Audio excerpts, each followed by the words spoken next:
Dernièrement, j'ai fait la visite d'un appartement et je dois te partager cette visite-là. Pourquoi? Parce qu'en fait, cet appartement-là, je l'ai trouvé intéressant car il y avait un potentiel. Il y avait un potentiel de l'exploiter et de pouvoir augmenter la gamme. Ce que je veux dire par là, c'est que quand tu vas voir l'appartement, tu vas te dire c'est peut-être difficile d'apporter de la valeur. Pourquoi?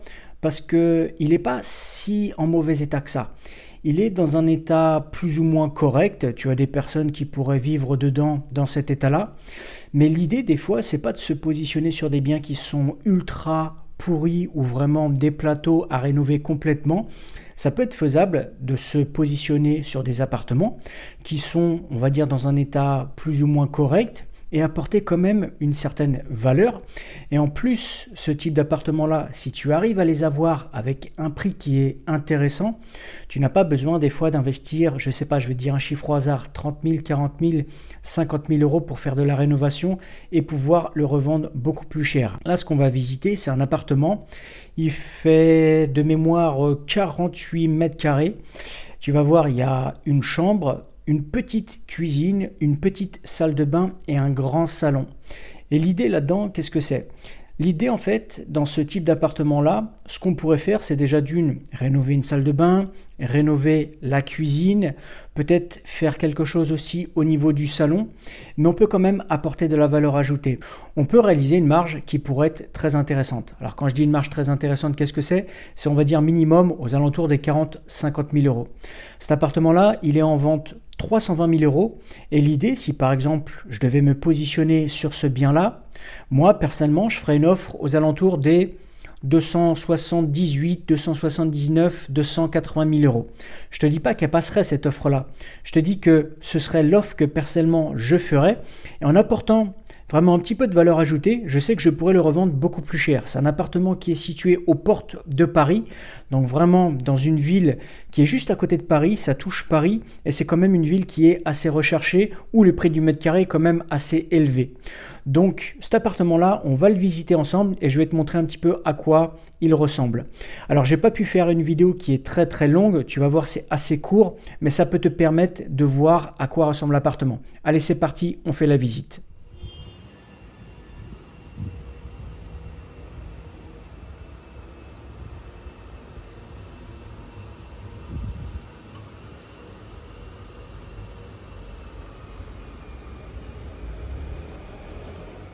Euh, 276 par trimestre et des 245, ça doit être la taxe foncière.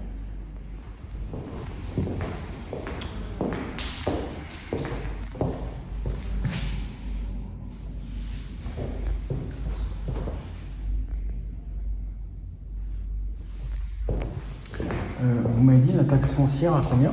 645 et les charges à 276. Ouais, d'accord, ok, ça va.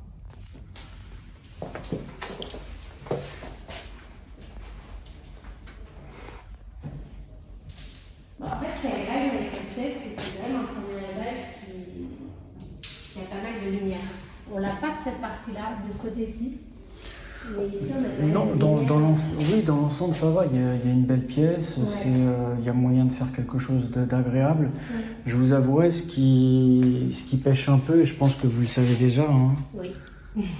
C'est la cuisine et la salle de bain. La visite virtuelle. Ah, j'ai pas regardé. Ah, honnêtement, j'ai pas regardé. C'est bien les visites virtuelles pour ça, parce qu'on... Alors comme tu l'as vu, cet appartement-là, il n'est pas si en mauvais état que ça. Pour moi, il y a un rafraîchissement à faire, mais pas nécessairement à refaire une grosse rénovation. Dans les prochaines vidéos, je te partagerai d'autres visites que je vais faire parce que je trouve que c'est intéressant de te montrer divers types de biens qui peuvent être intéressant pour se positionner pour faire un achat-revente. Alors ça peut être achat, rénovation, revente, achat, division, revente. Là dernièrement c'est le type de bien que j'avais visité, mais n'hésite pas à t'abonner à la chaîne parce que dans les prochaines vidéos je te partagerai vraiment d'autres biens qui peuvent être aussi atypiques. Pour te donner un exemple, sur la chaîne je t'avais partagé un appartement que j'avais visité à Paris 6 et en fait cet appartement là c'était un atelier et en fait avant c'était des box pour chevaux. Donc tu vois des fois on peut visiter des choses qui peuvent être atypiques Après, c'est toujours la même chose. Tout dépend de nos calculs de rentabilité. Si tu fais tes calculs de rentabilité et que tu vois qu'au final, la marge est bonne par rapport au bien sur lequel tu veux te positionner, qu'il n'y a pas non plus une durée trop longue pour pouvoir réaliser l'opération, pourquoi pas tenter quelque chose? Il faut toujours peser un petit peu le pour et le contre par rapport à ce qui est intéressant, par rapport à ce que tu dois faire pour pouvoir réaliser ta marge. C'est surtout toutes les visites que tu vas faire sur le terrain qui vont te permettre sur le long terme de pouvoir aiguiser ton regard et de pouvoir savoir si ton projet sera viable ou pas par rapport à plein de petits détails. Si tu veux te former à l'activité de marchand de biens et en apprendre un petit peu plus sur le sujet, tu n'hésites pas à cliquer sur le lien qui est dans la description. Je te partage une formation totalement gratuite sur 3 jours où je te partage énormément de valeur et tu vas apprendre énormément de choses, surtout si tu débutes dans l'achat-revente de biens immobiliers. Moi, je te remercie d'avoir regardé la vidéo jusqu'ici. N'hésite pas à t'abonner à la chaîne si l'achat-revente de biens immobiliers t'intéresse et je te dis à la semaine prochaine dans une prochaine vidéo. Ciao, ciao!